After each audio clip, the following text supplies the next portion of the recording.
Alléluia. Amen. Que Jésus soit loué. Yesu ashimwe. Nous allons commencer ce moment par la prière Tugiye gutangiza uyu mwanya dutangije isengesho pour recommander ces instants entre les mains de notre Seigneur. kugira ngo uyu mwanya tuwushyire mu maboko y'Imana. Prions. Dusenge. Père de gloire, nous te rendons grâce. Data w'icyubahiro turagushimye. Nous te remercions parce que c'est toi qui nous donnes ce moment d'écouter ta parole. Turagushimiye ko waduhaye umwanya wo kumva ijambo ryawe. Seigneur, prépare nos cœurs à l'écoute de ta voix. Mwamutegura imitima yacu kugira ngo uze kubasha kumva ijwi ryawe. Que ta parole nous fasse du bien. Ijambo ryawe tugirire neza. Que ta parole nous console. Ijambo ryawe riduhoze. Et que ta parole nous donne la force de continuer dans ce chemin que nous avons choisi de te suivre. Seigneur, bénis l'interprète. Bénis le photographe. Bénis toute personne qui entendra cette parole. Au nom de Jésus, nous avons prié. Amen. Amen. Je vous salue au nom de notre Seigneur Jésus-Christ. J'espère que vous allez bien, que vous vous portez bien dans vos familles. Le message d'aujourd'hui est intitulé « Être déterminé ou prendre l'initiative pour être secouru par Dieu ».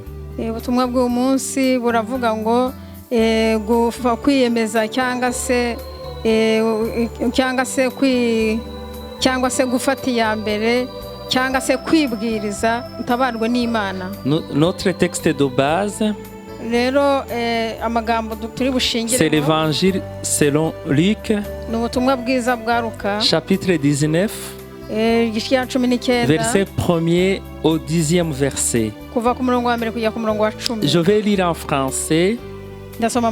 Et ceux qui ont les Bibles en Kirundi ou en Kinyarwanda vont suivre. Jésus étant entré dans Jéricho, traversait la ville. Et voici un homme riche, appelé Zachée, chef des publicains, cherchait à voir qui était Jésus. Mais il ne pouvait pas y parvenir à cause de la foule, car il était de petite taille. Il courut en avant et monta sur un sycomore pour le voir, parce qu'il devait passer par là. Lorsque Jésus fut arrivé à cet endroit, il leva les yeux et lui dit, « Zachée, hâte-toi de descendre, car il faut que je demeure aujourd'hui dans ta maison. » Zachée se hâta de descendre et le reçut avec joie. Voyant cela, tous murmuraient et disaient, il est allé loger chez un homme pécheur. Mais Zachée, s'étonnant devant le Seigneur, lui dit, voici Seigneur, je donne aux pauvres la moitié de mes biens, et si j'ai fait tort de quelque chose à quelqu'un, je lui rends le quadruple. Jésus lui dit, le salut est entré aujourd'hui dans cette maison, parce que celui-ci est aussi un fils d'Abraham. Car le Fils de l'homme est venu chercher et sauver ceux qui étaient perdus. Amen. Amen. Ça, c'est la parole de Dieu. Zachée, c'était un pécheur, un voleur. Il spoliait les gens. Mais Jésus, dans sa grâce, il l'a secouru. Amen. Il l'a secouru. Zachée a quitté son état de péché, son état de voleur, de cœur dur, non compatissant, à une personne qui est acceptée par le ciel. Pour être secouru par Dieu, alors nous allons voir ce qu'il a fait. Qu'est-ce que Zachée a fait? Qui a fait qu'il a obtenu le salut. Il a été secouru par Dieu. Je vous rappelle que nous sommes dans une année d'être secourus par Dieu. ndabibutsa ko turi mu mwaka wo gutabarwa n'Imana. Donc aujourd'hui, nous allons nous baser sur cette histoire de Zachée. Uyu munsi rero turishingikiriza kuri iyi nkuru ya De Zakayo, voir comment il a pris l'initiative turebe uburyo ki yibwirije et comment cette initiative a fait que Jésus a passé la nuit chez lui. n'uburyo uko kwibwiriza kwe kwatumye Yesu arara iwe.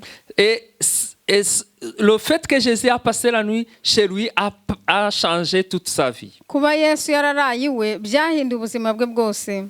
Alléluia. Amen. L'histoire se passe à Jéricho. Iyi nkuru yabereye i Yeriko. Jéricho, c'est une ville que nous connaissons dans la Bible. Yeriko ni umudugudu cyangwa ni umujyi tuzi muri Bibiliya. Vous savez, quand les enfants d'Israël ont quitté l'Égypte, Murabizi igihe abana ba Isirayeli bavaga muri Egiputa, au moment où ils entraient dans la terre promise, Canaan, mu gihe binjiraga mu gihugu basezanijwe cy'i Kanani, les enfants d'Israël ont expérimenté les miracles de Dieu à Jéricho. abana ba Isirayeli bashoboye kubona ibitangaza Imana ikora bari muri icyo gihe muri uwo mujyi wa Yeriko. Quand ils arrivaient à l'entrée de Jéricho, Bageze mu bwinjiro bw'i Yeriko, ils ont trouvé que la ville était fermée et barricadée. basanze ko uwo mujyi ufunze, Personne ne sortait et personne n'entrait. nta muntu winjiraga nta n'uwasohokaga. Alors le Seigneur dit à Josué Noneho Imana ibwira de Yosuwa dire aux hommes de guerre ngo abwire abantu cyangwa abasirikare de faire une fois le tour de la ville chaque jour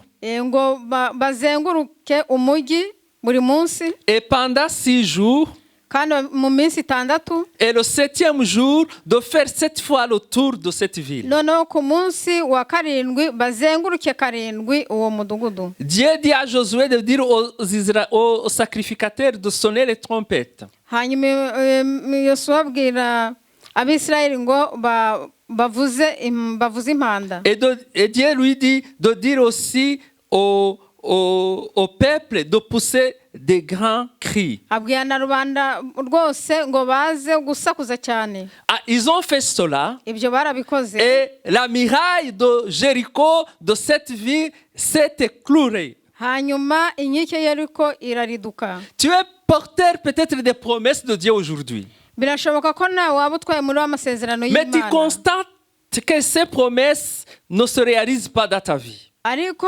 ukabona ayo masezerano ntabwo asohora mu buzima bwawe. Je déclare aujourd'hui sur toi Uyu munsi ndatuye kuri wowe que tout ce qui t'empêche d'entrer dans tes promesses s'écroule au nom puissant de Jésus. ngo ibintu byose bikubuza gusorerwa amasezerano yawe byose bisenyuke mu izina rya Yesu. Alors on voit qu'il y a un homme qui s'appelle Zachée.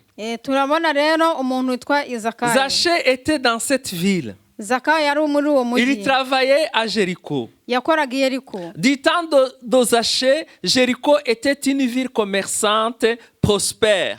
Mu gihe cya Zakayo umujyi w'i Yeriko wari umujyi urimo ubucuruzi bwinshi kandi butera imbere. La Bible vient de nous dire que Zachée était un homme riche. Bibiliya imaze kutubwira yuko Zakayo yari umukire Il était chef des publicains. kandi yari umukuru w'abakoresha Zachée, b'ikoro. son nom signifie le juste. Iryo zina Zakayo rivuga umukiranutsi. Zachée, c'est un chef des publicains. Zakayo akaba umukuru w'abakoresha Il b'ikoro. était certainement responsable d'une région administrativement étendue de Jéricho. Birashoboka yuko yari umuntu wari uhagarariye ahantu hanini muri Yeriko mu buryo bwo gutegeka. Et il avait plusieurs correcteurs d'impôts sous ses ordres. Kandi yari afite abakoresha b'ikoro benshi ategeka. C'était quelqu'un qui avait le bien-être dans la société. Ni umuntu rero wari ubayeho neza muri sosiyete. La Bible le qualifie de riche. Rero Bibiliya ivuga yuko ari umukire. Certainement à cause de son travail. Wenda byari bitewe hari n'umurimo akora. C'était un homme qui était pécheur, comme on nous l'a dit, et il était connu comme tel, et il travaillait pour les Romains. Yari n'umuntu nyine w'umunyabyaha niko ibiri tubwira, yanakoreraga Abaroma. Il travaillait pour le compte de l'occupant. Ni ukuvuga ngo yakoreraga nyine abari bategeka aho ngaho. Il percevait les taxes sur le sol Rero yabonaga de ses concitoyens. amahoro avuye mu maboko cyangwa mu butunzi bw'abategeka. Alors Jésus était entré dans cette ville et voulait la traverser certainement pour aller à Jérusalem. Yesu rero anyura muri uwo mujyi ashaka kujya i Yerusalemu. Même si tu n'es pas aimé par Dieu, par les hommes, pardon, naho waba udakunzwe n'abantu, si un certain nombre de gens ne t'aiment pas parce qu'ils sont jaloux de toi, niba hari umubare w'abantu batagukunda kubera ko bagufatiye ishyari, sache une chose, umenye ikintu Dieu kimwe, ton créateur t'aime. Amen. Imana muremyi wawe Hallelujah. iragukunda. Amen. Alors, Zachée a laissé tout de côté. Il a laissé de côté tout ce qu'il devrait faire. Zakayo rero ashyira ku ruhande ibyo yari arimo akora byose. Et comme il était pécheur, kubera ko ari umunyabyaha, nous pouvons penser qu'il n'avait pas la paix. dushobora gutekereza yuko nta mahoro yari afite. Parce que nous savons que quelqu'un qui vit dans le péché n'a pas la paix dans son cœur. kubera ko tuzi yuko umuntu ukora ibyaha nta mahoro afite mu Un mutima péché we. non confessé tourmente la personne. umunyabyaha utihannye, Un péché. icyaha nako kitihannye kibuza amahoro umuntu. La Bible nous dit que si nous confessons nos péchés, Bibiliya itubwira ngo nitwatura ibyaha il est byacu, fidèle et juste pour nous les pardonner ngo ni uwo kwizerwa kandi akiranukira et kutubabarira de nous purifier de toute iniquité. no kutwezaho ibicumuro byose. Alléluia. Amen. Peut-être qu'il sentait un vide en lui, Zachée, Birashoboka ko muri we yumvaga harimo icyuho et qu'il avait besoin d'une réponse à plusieurs questions. kandi akaba yari akeneye ibisubizo ku bibazo Alors il byinshi. a laissé ses amis. Noneho asiga inshuti ze. Il n'est pas parti à la plage. Ntabwo yagiye kuri plage cyangwa ku nkombe Il n'est z'amazi. pas parti jouer au tennis Ntabwo yagiye gukina tennis. ou au golf. Nta nubwo yagiye gukina golf. Il n'est pas allé dans un débit de boisson. Nta nubwo yagiye mu byo kunywa. Il n'est pas allé au restaurant. Ntabwo yagiye muri restaurant. Il n'a pas choisi d'être avec sa famille. Ntabwo yahisemo kugumana n'umuryango we. Non, il Oya. a dit dans son cœur, aujourd'hui, Yaribwiye mu mutima we ati uyu munsi je laisse tout ibintu byose ndabisize et je vais voir Jésus. ngiye kureba Yesu. Amen. Amen. Il a laissé tout pour aller voir Jésus. Yaretse byose kugira ngo ajye kureba Nous Yesu. devons être des hommes et des femmes d'initiative, mes amis. Tugomba kuba abagabo n'abagore bibwiriza, Déterminés, bafata ibyemezo, comme Zachée. biyemeza nka Nous Zakayo. devons savoir donner la priorité à certaines choses dans notre vie. Tugomba kumenya guhitamo iby'ibanze mu bugingo bwacu, mu Ici sur buzima la bwacu. terre, Hano mu isi, avant toute chose, mbere y'ibintu il faut byose, régler le problème de ta vie spirituelle. ugomba kubanza ugatunganya ikibazo cy'ubugingo bwawe. Ta vie éternelle est en jeu. Ubugingo bwawe bw'iteka ryose buri mu kibazo. Ne te contente pas des richesses de ce monde. Ntiwishimire ubutunzi bw'iyi si. Ne te contente pas d'être avec les amis de ce monde. Ntiwishimire kubana n'inshuti zo muri iyi si. Pose-toi toujours cette question. Ahubwo wibaze buri gihe iki kibazo. Si je meurs, Niba mfuye ou si Jésus revient, cyangwa Yesu akagaruka, où irai-je? najya hehe? Que saurai-je? Nahinduka iki? La Bible nous dit en Matthieu chapitre 6, verset 33. Bibiliya tubwira muri Matayo 6:33. Cherchez premièrement le royaume et la justice de Dieu. Umubanze mushake ubwami bw'Imana no gukiranuka kwayo. Toutes ces choses vous seront données par-dessus. Noneho ibindi byose muzabyongererwa. Mon ami, sois un homme ou une femme d'initiative. Inshuti yanjye b'umugabo cyangwa se umugore wifatira ibyemezo cyangwa wibwiriza. Sois un jeune d'initiative. Ube umusore wibwiriza. Quitte ta zone de confort. Va ahantu wumva kuko hakunejeje. Quitte ton lieu habituel de péché. Va ahantu wari umenyereye gukorera ibyaha. Ou d'oisiveté. Cyangwa ahantu wari umenyereye kwicara ntacyo ukora. Va où se trouve Jésus. Ujya ahantu hari Yesu. Va où on parle de Jésus. Va où on parle de Jésus. ahantu bavuga Yesu. Là où se trouve Jésus, il y a tout. Amen. Ahantu hari Yesu ibintu byose birahari. Un jour, Jésus a dit à ses disciples, Umunsi umwe Yesu yabwiye abigishwa be, est-ce que vous ne voulez pas partir? atese mwebwe ntimushaka kugenda. Mais Simon Pierre lui a dit, Simoni Petero aramubwira ati, Seigneur, à qui irons-nous? ati mwami twajya he? Tu as les paroles de la vie éternelle. ni wowe ufite amagambo y'ubugingo buhoraho. Jésus a les paroles de vie. Yesu afite amagambo Les paroles y'ubugingo. de Jésus sont esprit et vie. Amagambo ya Yesu ni umwuka kandi ni ubugingo. Jésus avait quelque chose de spécial que Zachée n'avait pas. Yesu yari afite ikintu kidasanzwe icyo Zakayo atari afite. Malgré sa richesse, nubwo yari il y a umutunzi, quelque chose que Zachée cherchait chez Jésus. hari ikintu Zakayo yashakaga kwa Yesu. Malgré ta richesse, toi aussi. Nubwo waba nawe ufite ubutunzi, Jésus a quelque chose que tu n'as pas. Yesu afite ikintu wowe udafite. Jésus a quelque chose que tu ne peux pas acheter. Yesu afite ikintu udashobora kugura. Alléluia. Amen. Alléluia. Amen. La parole de Dieu dit, Ijambo ry'Imana ravuga vous ngo me cherchez ngo et vous me muranshaka, trouverez. muzanshaka mumbone, Et si vous me cherchez de tout votre cœur, niba munshakisha umutima wanyu wose. il faut choisir d'aller où la parole de Dieu est prêchée. Ugomba guhitamo kujya aho bigisha ijambo Nous ry'Imana. avons des églises partout. Ici en Belgique et dans le monde, il y a des églises. Hano mu Bubiligi dufite amaegirize menshi ndetse no mu isi yose. Ne sois pas un chrétien à qui on doit suppléer d'aller à l'église, N'ubu umukristo wingingirwa kujya mu rusengero, de participer à des réunions de prière, wingingirwa kujya mu de masengesho, méditer la parole de Dieu, wingingirwa gusoma ijambo de ry'Imana no travailler dans kuritekerezaho, l'église. no gukora mu rusengero. Ne sois pas une personne à qui on doit dire fais ça, fais ça. Ntube wa wundi babwira ngo kora iki kora iki. Même dans la vie de tous les jours. Ndetse no mu buzima busanzwe Sois bwa une buri personne munsi, d'initiative. bumuntu wibwiriza. Alléluia. Amen. Alléluia. Amen. Prends l'initiative de faire la vaisselle, Ibwirize koza ibyombo, de cuisiner, de guteka, repasser les habits de ta famille. wibwirize gutera ipasi imyenda yabo mu Amen. Dieu muryango. aime les gens qui prennent les initiatives. Imana ikunda abantu bibwiriza. Souvenez-vous de Salomon. Mwibuke Salomo. Salomon a pris l'initiative d'aller à Gébéon. Salomo yafashe yibwirije kujya Gibeyoni, Il a prié. Il arasenga, a demandé la sagesse. asaba ubwenge, Mais Dieu lui a donné plus que la sagesse. ariko Imana yamuhaye ibirenze Parce qu'il ubwenge avait pris l'initiative. kubera kuko Alléluia. yari yibwirije. Alléluia. Amen. Alléluia. Amen. Deuxième point. Icya Tu kabiri, ne dois pas arrêter ton initiative ou ta détermination à cause des obstacles. ntabwo ugomba kureka kwibwiriza kubera imitego ubona. Il faut la persévérance. Ugomba guhatiriza ugakomeza. Zachée est parti voir Jésus.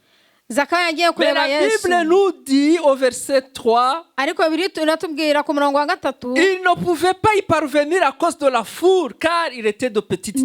ntabwo yashoboraga kubigeraho kubera kuko yari mugufi. Au verset 4, il courut en avant. Noneho ku murongo wa kane batubwira yuko aragenda yihuta Il monta imbere, sur un sycomore azamuka mu giti pour le voir parce qu'il devait passer par là. kugira ngo amurebe kuko Yesu yagomba kunyura aho Le ngaho. premier obstacle de Zachée, Umutego wa mbere wa Zakayo c'était la taille.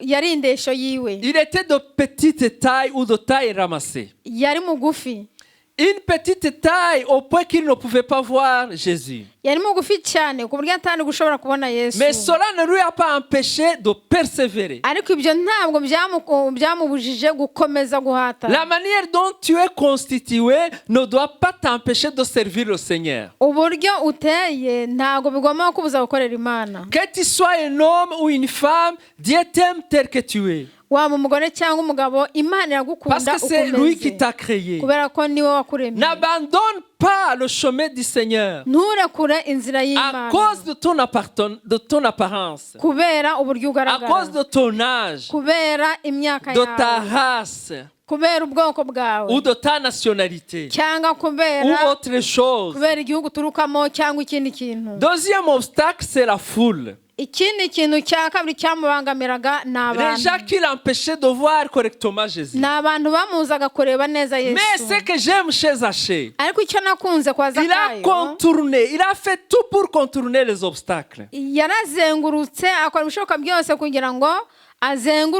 azenguruke ibyo byose La byamubuzaga. Bible nous dit qu'il a couru Bibiliya iratubwira ngo yarirutse, en avant.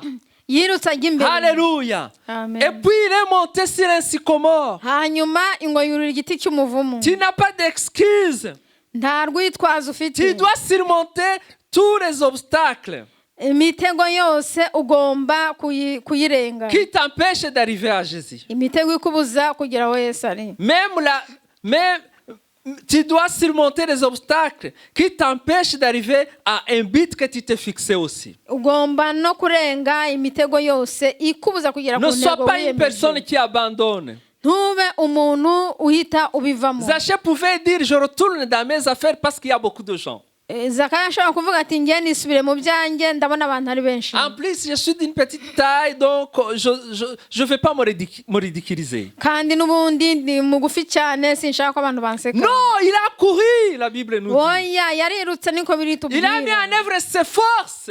Imbaraga ze zose yarazikoresheje. Dieu un jour dit à Gédéon, Umunsi umwe Imana ibwira Gideyoni va avec cette force que tu as ngo genda uko imbaraga zawe et zingana, délivre Israël de la main de Madian. hanyuma ukize Abisirayeli amaboko Et y'Abamidiyani, je serai avec toi. kandi nzabana Et nawe, tu battras Madian comme un seul homme. kandi uzatsinda Abamidiyani nk'utsinda umuntu umwe. Que Dieu te donne la force. Imana iguha imbaraga, Alléluia, la force de surmonter les obstacles. imbaraga zo kurenga imitego, La force d'avancer imbaraga zo kugenda vers ta imbere, destinée, ugenda ugera aho vers ton wateguriwe, salut. aho ugenda ugera aho gakiza C'est ce kawe. que Paul a fait. Ibyo nibyo Pawulo Paul il yakoze. dit, Pawulo aravuga je ngo cours ndiruka vers le but aho kugeraho ntanguranwa, pour remporter au prix de la vocation céleste de Dieu. kugira ngo mpabwe ingororano z'igihembo cy'umuhamagaro nahamagawe na Yesu, En Jésus-Christ. muri Yesu Kristo. Alléluia. Dans ce Amen. chemin qui nous mène vers le ciel, mes amis, Muri iyi nzira itujyana mu ijuru, mushuti zanjye, nous ne devons pas nous fatiguer ntabwo tugomba kwirushya à cause des circonstances, kubera ibiriho, à cause des obstacles, kubera à imitego, cause des gens. kubera abantu. Les gens peuvent nous décourager. Abantu bashaka kuduca intege, Même les frères et les sœurs en Christ De- peuvent te décourager. ndetse n'abavandimwe basaza bawe cyangwa bashiki muri Kristo bashaka kuguca intege. J'aime dire à mes collaborateurs Nkunda kubwira abo que dukorana celui qui travaille, c'est celui qui commet les fautes. ngo umuntu ukora nta n'ukora amakosa, Celui qui ne travaille pas ne peut pas commettre les fautes. umuntu udakora nta makosa yakora. Si maintenant je mélange les versets, par exemple, de la Bible, Ku rugero niba wenda byashoboka ngo imirongo yo Bibiliya yanyitiranye, c'est parce que je suis en train de prêcher. ni ukubera ko ndimo nigisha. Toi qui ne prêches pas, tu ne vas pas mélanger ces versets. Wowe utarimo kwigisha ntabwo iyi mirongo Donc, uzayitiranya. ça ne doit pas te décourager. Ibyo ntabwo nawe bigomba kuguca intege. La situation de ta famille ne doit pas te décourager. Uburyo umuryango wawe umeze cyangwa ubayeho ntibigomba kuguca intege. Tes enfants, le divorce, le célibat prolongé, tout ça, tu dois les surmonter. Abana bawe cyangwa se gusenya urugo cyangwa se kuba igihe kirekire nta muntu mubana, ibyo byose ugomba kubirenga ntibiguca intege. La maladie peut te décourager aussi. Indwara nayo yaguca intege, Mais sois un homme ou une femme qui persévère. ariko uba umugabo cyangwa umugore uhatiriza agakomeza. Zaché a persévéré. Amen. Zakayo Dans yarahatirije son initiative, muri kwa dans kwiyemeza sa kwe, démarche vers le Seigneur, mu kugenda asanga Yesu, il a couru en avant. yarirutse Il est agenda monté sur imbere, un sycomore ayurira igiti pour cy'umuvumu voir Jésus. kugira ngo abone Yesu. Paul dit, je cours vers le but. Pawulo aravuga ati ndatanguranwa aho Zaché dusiganirwa. aussi a couru vers le but. Na Zakayo nawe rero yirukanse agera aho agomba kugera. Son but était de voir Jésus contre vents et marées. Yirukanse ashaka kugera ku ntego ye yo kugira ngo abone Mes Yesu. frères, mes sœurs, nous devons acheter le temps. Bene data bashiki banjye tugomba gucunguza uburyo Car les jours sont mauvais. kubera ko iminsi ni mibi. Certainement que si tu connaissais Zaché, se sont moqués de lui. Ni ukuvuga ngo abari bazi Zakayo baramusetse. De voir un homme riche, Kubona umugabo w'umutunzi, un chef publicain, umukuru w'abakoresha b'ikoro, montant sur un sycomore, imaginez-vous. yurira mu giti, Comme un murabitekereza enfant. namwe, Comme un akurira enfant. nk'umwana. Mais le royaume de Dieu ariko ubwami est pour ceux qui bw'Imana ressemblent aux enfants. nubwo abameze nk'abana Alléluia. batoya. Alléluia. Il n'a pas tenu compte de tout ça. Ibyo byose ntabwo Mais il voulait yabyitayeho, voir Jésus. ahubwo yashaka kureba Yesu. Alléluia. Amen. Peut-être quand, comme tu es jeune, quand tu viens à l'église, il y a d'autres jeunes qui se moquent de toi. Birashoboka yuko ukiri umujene, uri umusore cyangwa inkumi, none waza mu rusengero abandi bakaguseka. Peut-être que tu es une femme Wenda si uri ou umugore un homme. cyangwa umugabo, Les autres femmes ou les hommes se moquent de toi parce que tu aimes prier. abandi bagore cyangwa abandi bagabo bakaguseka kubera ko ukunda gusenga. Mais il ne faut pas perdre du temps. Ce qu'ils te disent, à ce qu'ils te disent, toi continue ton chemin. Ariko Le Seigneur te récompensera. ntabwo ugomba guta igihe ku byo bakubwira, ahubwo ukomeze inzira yawe, Imana izaguhemba. Troisième point. Ton Ingingo ya gatatu, initiative, ta démarche va attirer le regard de Jésus sur toi. kwiyemeza kwawe bizakurura Yesu kugira ngo akurebe. La Bible nous dit au verset 5, Bibiliya iratubwira ku murongo wa Chapitre gatanu, 19. ku bice bya 19 Lo- muri Luka.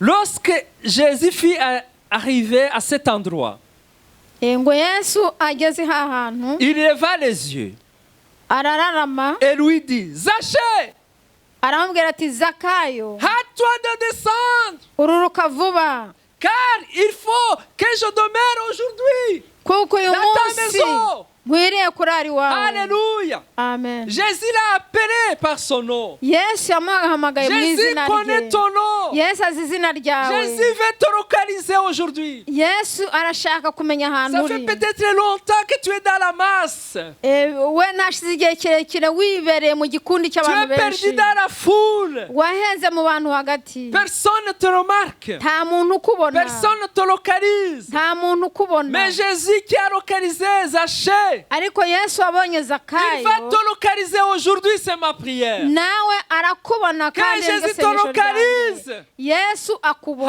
Alléluia. Qu'il Amen. t'enlève dans tes problèmes. Yesu agukure Et qu'il mu bibazo soit une solution à byawe tes problèmes. kandi abe igisubizo ku bibazo byawe. Il y avait la foule. Hari abantu benshi, Mais vous vous rendez compte? mbese muri Mais kubitekereza. Jésus a su qu'il y a un homme qui s'est dépensé, Ariko Yesu amenye ko hari umuntu wakoresheje imbaraga ze zose, qui a pris l'initiative, qui a abandonné tout pour venir le voir. aribwiriza asiga byose kugira ngo aze Un kumureba. homme qui s'est humilié. Umuntu wicishije Un bugufi, homme qui a accepté la moquerie des gens. umuntu wemeye gusekwa n'abantu. Jésus regarde les cœurs. Yesu areba mu Jésus mitima. a regardé dans les cœurs qui étaient présents. Yesu yarebye mu mitima Et il a y'abari vu un seul cœur qu'il a touché particulièrement. hanyuma abona umutima umwe wamukozeho Le cœur de bidasanzwe. Zachée. Umutima wa Zakayo. Alléluia. Amen. Alléluia. Amen. Quand tu prends l'initiative, Iyo wibwirije, quand tu crois que Jésus peut changer ta vie, iyo wemeye ko Yesu ashobora guhindura ubuzima Jésus ne peut pas bwawe, rester indifférent. Yesu ntabwo yabirebera ngo arekeraho. Souvenez-vous de cette femme qui perdait le sang pendant 12 ans, Mwibuke wa mugore wari mu mihango imyaka 12 yose, qui s'approcha par derrière et toucha le bord du vêtement de Jésus. wanyuze inyuma akaza agakora ku njunda z'umwenda wa Car elle Yesu. se disait en elle-même, Kandi yaribwiraga mu mutima we, si je puis seulement toucher son vêtement, ngo mbashije gusa gukora ku je mwenda we serai guéri. nakira. Alors elle a touché Jésus. Noneho akora kuri Yesu. Et Jésus se tourna. Noneho Yesu Il a arahindukira, dit, prends courage ma fille. arambwira ati mukobwa wanjye komera, Ta foi t'a guéri. kwizera Amen. kwawe Et kuragukijije. cette femme fut guérie à l'air même. Noneho uwo mugore ahita akira ako kanya. Si tu es une femme de Niba foi, uri umugore wizera, si tu es un homme qui a la foi, niba uri umugabo wizera, Jésus va te localiser. Yesu Peu arakubona. importe l'endroit où tu te trouves, Biramaze aho waba uri hose, et il te fera du bien. arakugirira Il leva neza. les yeux, Jésus, Yesu ararama, et lui dit, arareba hejuru, Zachée, aravuga ngo à Zakayo, toi de descendre. manuka vuba. Alléluia. Amen. Jésus connaît ton nom. Amen. Yesu azi izina ryawe. Zachée ne demande pas à Jésus de venir chez lui, Zakayo ntabwo yasabye Yesu kuza iwe, mais sa détermination, ariko kwa kwiyemeza a kwe fait que Jésus lui a proposé d'aller chez lui. byatumye yesu amusaba kujya kuri ari we. Jésus peut faire au-delà de ce que nous demandons si nous avons un cœur sincère. Niba dufite umutima w'ukuri yesu ashobora gukora ibirenze ibyo dusaba. Zachée pouvait s'opposer à dire à Jésus, tu ne peux pas venir chez moi. Zakayo ashaka kuvuga ati oya ntabwo uzi iwanjye, Mais il ne l'a pas fait. ariko ntabwo Parce yabikoze qu'il était déterminé. kubera kuko yari Alléluia. yiyemeje. Ils sont à temps de descendre. Noneho aramanuka vuba vuba. Quand Jésus te demande quelque chose, yesu nagusaba il ikintu faut le faire vite. gikore vuba Ils sont vuba, à temps. abigira Il vuba, n'est pas descendu doucement. Non. ntabwo yamanutse gahoro Ils sont gahoro, oya, hâta. ahubwo yabikoze vuba Que vuba. tu te hâtes aujourd'hui de faire ce que Jésus te demande. nawe wihatire gukora vuba vuba icyo yesu agusaba. Aujourd'hui, Jésus veut venir dans ta maison. uyu munsi yesu ashaka kuza mu nzu yawe. C'est ton tour aujourd'hui. uyu munsi ni ituru Hier, ryawe. c'était Zachée. ejo hari Zakayo, Aujourd'hui, c'est toi. uyu Amen. munsi ni wowe. Jésus veut Amen. demeurer chez toi. yesu arashaka kurara C'est à iwawe. toi qu'il veut donner le salut. ni wowe ashaka C'est guha à toi agakiza. qu'il veut faire un miracle dans ta vie, dans ni ta wowe famille. ashaka gukorera La ibitangaza. Bible nous dit en Apocalypse 3:20, Bibiliya iratubwira mu Byahishuwe 3:20 voici, je me tiens à la porte ngo dore mpagaze ku rugi et je frappe. Si ndakomanga. quelqu'un entend ma voix Umuntu niyumva ijwi ryanjye et ouvre la porte, agakingura urugi, j'entrerai chez lui. nzinjira iwe, Je souperai avec lui nzasangira et lui nawe, avec moi. nawe asangire nanjye. Alléluia. Amen. Jésus est prêt à venir chez toi aujourd'hui. yesu yiteguye kuza iwawe Et uyu quand munsi, tu reçois Jésus, kandi niwakira ta vie yesu change complètement. ubuzima bwawe burahinduka neza Tu ne neza. peux pas rester la même personne. ntabwo ushobora gukomeza kumera nk'uko wari umeze. Alléluia. Amen. Jésus a vu l'initiative de Zachée. yesu yabonye kwibwiriza kwa Il est venu Zakayo, à son secours. araza aramutabara. Le problème de Zachée, ikibazo cya Zakayo ce n'était pas les biens matériels. ntabwo byari ubutunzi, Il en avait déjà. yari abufite. Le problème de Zachée, ikibazo cya Zakayo c'était le péché. cyari icyaha. Et Jésus est venu au secours de Zachée. yesu yaje gutabara Il Zakayo, a ôté le péché dans avanaho sa vie. icyaha mu buzima bwe. Et Zachée a mis en ordre sa vie. Zakayo rero atunganya ubugingo La bwe. Bible nous dit, Bibiliya iratubwira ngo mais Zachée sautait au verset 8. ku murongo wa 9 et 10. munani, ku murongo wa 9 n'uwa 10, Mais Zachée s'étonna devant le Seigneur Zakayo ahagarara imbere ya yesu et lui dit, voici Seigneur, je donne aux pauvres la moitié de mes biens. Et si j'ai fait tort de quelque chose à quelqu'un, je lui rends le quadruple. arambwira ati dore databuja umugabane wa kabiri w'ibintu byanjye ndawuha abakene, kandi umuntu wese nambuye ndabimuriha kane. Jésus lui dit, le salut est entré aujourd'hui dans cette maison parce que celui-ci est aussi un fils d'Abraham. yesu aramubwira ati uyu munsi agakiza kaje muri iyi nzu kuko nawe ari umwana wa Aburahamu. Car le fils de l'homme, c'est-à-dire Jésus, est venu chercher et sauver ceux qui étaient perdus. niko yesu yamubwiye ngo kandi umwana w'umuntu yazanywe no gushaka no gukiza icyari cyazimiye. Zachée est comme un chrétien qui a abandonné la foi. Zakayo ni nk'umukristo wataye kwizera. Il était juif, yari umuyuda mais il était dans le péché. ariko yari mu cyaha. Il avait abandonné le vrai chemin. yari yarataye inzira y'ukuri. C'est ça qu'on doit faire attention. aho ngaho niho tugomba kwitondera. Jésus est prêt à nous pardonner. yesu yiteguye kutubabarira. Aujourd'hui, comme Zachée, je t'en prie de mettre ta vie en ordre. uyu munsi kimwe na Zakayo ndakwingingira gutunganya ubugingo bwawe. Abandonne le péché. reka icyaha. Abandonne ta vie de péché. reka ubuzima bwo gukora icyaha. Abandonne ton attitude qui te sépare de Dieu. reka umwifato wo gutandukanya Et le n'Imana. salut va entrer dans ta vie. hanyuma agakiza kaninjira mu bugingo bwawe. Si tu crois aujourd'hui, niwizera uyu munsi plusieurs choses vont changer dans ta vie. ibintu byinshi birahinduka mu Les buzima maladies bwawe. vont partir parce que Jésus guérit les maladies. indwara ziragenda kuko yesu akiza indwara. Tu auras la paix dans ton cœur. urabona amahoro mu mutima wawe. Que le Seigneur alors nous aide imana idufashe à être les femmes et les hommes d'initiative. imana idufashe kuba abagabo n'abagore biyemeza bibwiriza Et que Jésus puisse nous localiser.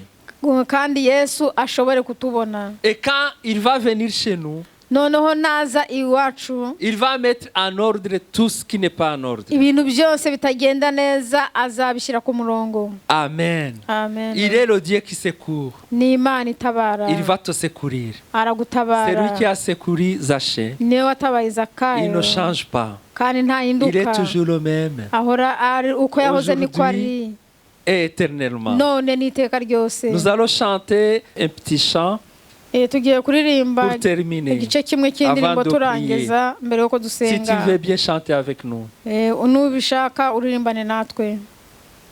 Prends mon corps et prends mon âme, que tout à moi soit à toi, que par ta divine flamme, tout mal soit détruit à moi. Oui, prends tout, Seigneur. Oui, prends tout, Seigneur. Je ne vis plus pour moi-même, mais pour mon Seigneur. Père éternel, nous te louons, nous te bénissons. Data uhoraho turagushimye turaguhimbaje. Merci pour ta parole que nous venons d'écouter. tugushimiye ijambo ryawe tumaze kumva. Seigneur, nous prions pour tes enfants qui sont dans le besoin, Mana dusengeye abana bawe bagukeneye qui sont accablés par toutes sortes de choses. baruhijwe n'ibintu bitari bimwe. Seigneur, nous chassons les maladies dans leur corps. Mana twirukanye indwara mu mibiri Seigneur, je yabo. brise tous les plans de l'ennemi qui est sur leur vie. Mana imigambi yose y'umwanzi iri mu buzima bwabo ndayisenya. Que tout ce qui les empêche d'avancer ibintu byose bibabuza kugenda imbere soit enlevé au nom de Jésus. byose bikurwe mu izina Que rya la Yesu. muraille qui est devant eux s'écroule. igikuta kiri imbere yabo kiriduke. Toi qui as secouru Zachée, wewe watabaye Zakayo. toi qui as localisé Zachée, wewe wabonye que tu Zakayo. localises ceux qui vont écouter cette parole. Mana ubone n'abaza kumva Que à ijambo. partir d'aujourd'hui, kugira ngo guhera none leur vie change. ubuzima bwabo La vie de leurs enfants change. ubuzima bw'abana La babo vie de leur buhinduke. mari change. ubuzima bw'abagabo La vie de babo leur buhinduke. femme change. ubuzima bw'abagore La babo vie de leur buhinduke. travail change. ubuzima bw'akazi Au kabo nom de gahinduke Jésus, mu izina je rya demande Yesu. le changement mu izina rya dans la Yesu vie de nsabye la impinduka. personne qui Ujye mu va prendre bugingo. l'initiative de te chercher. ujye mu bugingo bw'umuntu uzafata Qui va icyemezo prendre cyo l'initiative gushaka. de te chercher jour et nuit. uzafata icyemezo cyo gushaka umunsi na De nijoro. prier. icyemezo cyo gusenga. De lire ta parole. icyemezo cyo gusoma ijambo ryawe. D'aller où et prêcher ta parole, Seigneur. kujyaho ijambo ryawe Que tu le rivugirwa. localises. uwo muntu mubone. Qu'il soit localisé au nom de Jésus. uwo muntu aboneke mu izina rya Merci, Yesu. Seigneur. Mana urakoze. Bénis l'interprète. uwo mugisha wasobanuye. Bénis Onésimo qui a pris les images et les sons. Onesimo umugisha ufashe amafoto Et n'amajwi. bénis toute l'église. kandi itorero ryose uriho umugisha. Dans le nom de Jésus, nous avons mu prié. izina rya Yesu Kristo dusenze. Amen. Amen.